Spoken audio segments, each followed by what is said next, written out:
lived in a pond. Once a year there was no rainfall. It became very hot and dry. एक बार की बात है, बहुत सारी फिशेस थी जो पॉन्ड में रहती थी, लिव्ड इन अ पॉन्ड। एक साल बारिश नहीं हुई। It become very hot and dry, तो उसके कारण बहुत ज़्यादा सूखा पड़ गया। The pond started drying up, pond सूखने लगा, तालाब सूखने लगा। There was a clever crane, वहाँ पर एक चतुर क्रेन रहता था, सारस रहता था। It went to the fish, वो फिश के पास जाता है। Now crane, dear friends, I am very sorry for you, there is not much water in your pond. अब वो कह रहा है कि फ्रेंड्स, मुझे तुम्हारे लिए बहुत बुरा लग रहा है कि क्योंकि अब इस पॉन्ड में ज़्यादा पानी नहीं बचा है। Soon there would not be any water at all and you all die. और यहाँ पर क्या होगा कि पानी जल्दी ही सब सूख जाएगा और तुम सब मर जाओगे। फिश वन, तो फर्स्ट फिश कहती है, इज दिस ट्रू, क्या यह सच है? Crane, of course it is, हाँ यह सच है।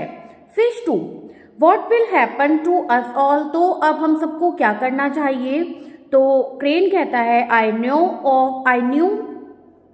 No of another pond with a lot of water, मैं एक ऐसे पॉन्ड को जानता हूँ जहाँ पर बहुत सारा पानी है। कम विद मी, मेरे साथ आ जाओ। I will take you there, मैं तुम्हें वहाँ पर ले चलता हूँ। तो fish one, but how can we believe you, पर हम तुम्हारे ऊपर विश्वास कैसे कर सकते हैं?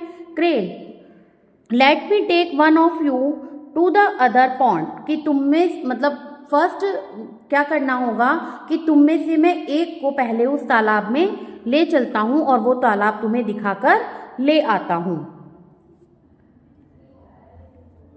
Then all of you will believe me, तब तुम सबको मुझ पर विश्वास हो जाएगा। नैरेटर, अब नैरेटर क्या कह रहे हैं? The fish agreed and sent one of them with the crane, the crane showed the pond to the fish and the two return. अब फिश जो है एग्री हो जाती है उसकी बात पर और उसके साथ चलने के लिए एग्री होकर क्रेन उसको ले जाता है और वो उसको पॉन्ड दिखा देता है। एंड देन दोनों के दोनों वो दोनों वापस आ जाते हैं। Fish one, I have seen the pond, it is lovely and has a lot of water too, we will all be happy there. तो फिश वन बताती है कि मैंने वो पॉन्ड देख लिया है, वो बहुत अच्छा है और उसमें बहुत सारा पानी है और वी विल स्टे, और भी हम वहाँ पर बहुत अच्छे से आराम से रह सकते हैं। ऑल द फिश, अब सारी फिश जो है वो एक्साइटेड हो जाती हैं। लेट गो देयर, चलो हम वहाँ चलते हैं। Let's go to our home, let's go our new home, चलो हम अपने नए घर चलते हैं। तो crane, I will take you all there one by one, तो क्रेन कहता है कि अब मैं तुम्हें वन बाय वन वहाँ पर ले जाऊँगा। ऑल द फिशेज हैप्पीली, सब फिशेज खुश हो जाती हैं। And thank you so much, you are such a good friend, और वो उसको थैंक यू कहती हैं कि तुम एक बहुत अच्छे दोस्त। Narrator, the crane looked a fish in a beak and flew away, but this time it did not take the fish to the pond. It flew to a tree, sat on a branch and ate the fish. In this way, the crane ate up all the fish in the pond. तो अब narrator कहते हैं तो crane ने अपनी beak में, अपनी चोंच में फिश को ले जाता है और दिस टाइम, वो इस टाइम फिशेस को वहाँ पर पॉन्ड पर नहीं लेकर जाता और एक पेड़ पर जाकर बैठकर उसके ब्रांच पर वो उस फिश को खा लेता है।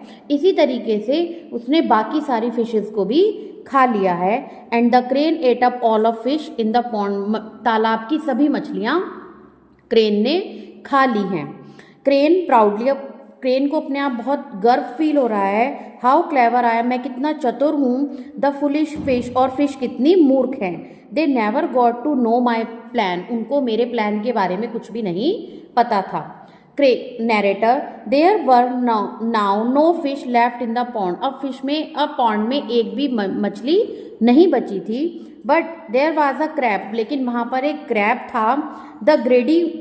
The greedy crane went to the crab, अब ग्रेडी जो लालची सारस था वो क्रैब के पास जाता है। Crane, shall I take you to the other pond, क्या मैं तुम्हें भी दूसरे पॉन्ड में ले चलूँ? क्रैब, ऑल राइट, ठीक है, but do not take me in your beak, पर मैं अब तुम्हारी चोंच में नहीं जाऊंगा। तो मतलब मुझे अपनी चोंच में मत लेकर जाना। आई मे फॉल डाउन, मैं गिर सकता हूँ। Let me hold on your neck, मुझे तुम अपनी नेक में होल्ड करके लेकर जाना। Narrator, the crane agree, crane agree हो जाता है। The crab caught hold of the neck of the crane, और क्रैब जो है वो क्रेन के नेक को बहुत टाइटली होल्ड कर लेता है विद इट क्लॉज, अपने पंजों से। The crane rose from the ground and flew towards the tree, और फिर से क्रेन वही उसी पेड़ पर चला जाता है। The crab left felt afraid, और अब क्रैब को डर लगने लगता है। Crab, where are you going, तुम कहाँ जा रहे हो? What do you want to do with me, और तुम मेरे साथ क्या करना चाहते हो? तो क्रेन कहता है, वो लाफिंगली, वो हंसने लगता है, यू फूल, तुम मूर्ख हो, I am going to eat you like up all the fish, मैं तुम्हें भी बाकी सभी मछलियों की तरह खाने ले जाने वाला हूँ। तो नरेटर क्या कहता है? Narrator, but the crab was also clever, पर क्रैब जो था वो भी काफ़ी चतुर था। लाइक द क्रेन, क्रेन की ही तरह। He held the cranes neck very tightly, और उसने क्रेन के नेक को बहुत टाइट से पकड़ लेता है। The crane down and the crab had a nice meal for days, और इस तरीके से उसकी पकड़ के कारण क्रेन मर जाता है और उसके क्रैब के लिए कई दिनों के लिए बहुत अच्छा खाना रेडी हो जाता है। Thank you.